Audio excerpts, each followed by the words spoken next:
যত দ্রুত জুলাই সনদের আইনি ভিত্তি নিশ্চিত করা যাবে তত দ্রুত নির্বাচনের দিকে যাওয়া যাবে বলে মন্তব্য করেছে জাতীয় নাগরিক পার্টি এনসিপি। তারা বলছে সংস্কার শেষ করে ফেব্রুয়ারিতেই নির্বাচন সম্ভব। শফিকুল ইসলামের রিপোর্ট।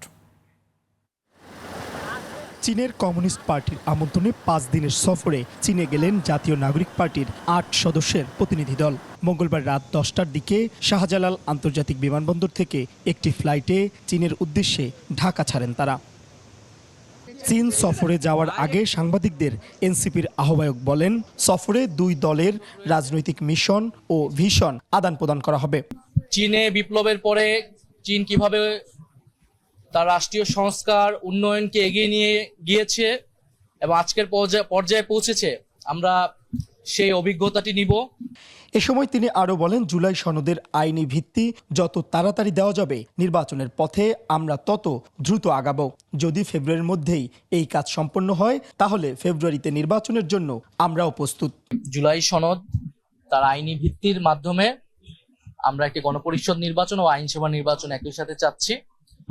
আমরা বলেছি যে যদি এই কাজটি জুলাই সনদের এই আইনি ভিত্তি যদি যত দ্রুত দেওয়া যাবে নির্বাচনের পথে আমরা তত দ্রুত আগাবো। যদি ফেব্রুয়ারির মধ্যে এই কাজটি করা সম্পূর্ণ হয় তাহলে ফেব্রুয়ারিতে নির্বাচনের জন্য আমরাও প্রস্তুত। ঢাকায় নিযুক্ত চীনের রাষ্ট্রদূত বলেন, এনসিপি নেতাদের তাদের দেশের আধুনিকায়নের বিষয়ে ধারণা দিতে এই সফর। শফিকুল ইসলাম, একুশে টেলিভিশন, ঢাকা।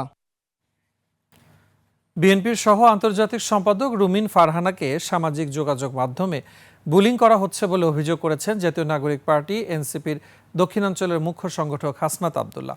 মঙ্গলবার জাতীয় সংসদ ভবনের সামনে গুম হয়ে যাওয়া ব্যক্তিদের স্বজনদের সংগঠন মায়ের ডাক আয়োজিত আলোকচিত্র প্রদর্শনী দেখার পর সাংবাদিকদের তিনি বলেন, ব্যক্তিগত বা রাজনৈতিক মতপার্থক্যের কারণে একজন নারীকে নিয়ে বাজে মন্তব্য করা, চরিত্র হনন করা থেকে বেরিয়ে আসতে হবে।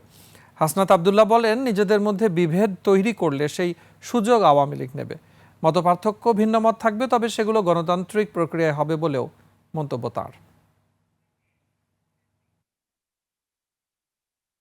আমাদের রাজনীতিবিদ রুমিন আপাকে সাইবার বুলিং করা হচ্ছে, বিভিন্নভাবে কমেন্টে ওনাকে নিয়ে বাজে কমেন্ট করা হচ্ছে। আমি আহ্বান জানাবো এই ধরনের চর্চা থেকে আমাদের সবাইকে বেরিয়ে আসতে হবে। কোনো ব্যক্তিগত রাজনৈতিক মতপার্থক্যের কারণে ব্যক্তিগত আক্রমণ করা, নারীকে নিয়ে কোনো ধরনের বাজে মন্তব্য করা, চরিত্র হনন করা, শুধুমাত্র মতপার্থক্যের কারণে এই সিলেক্টিভ ভাবে কাউকে আক্রমণ করা, এগুলো থেকে আমাদের বেরিয়ে আসতে হবে।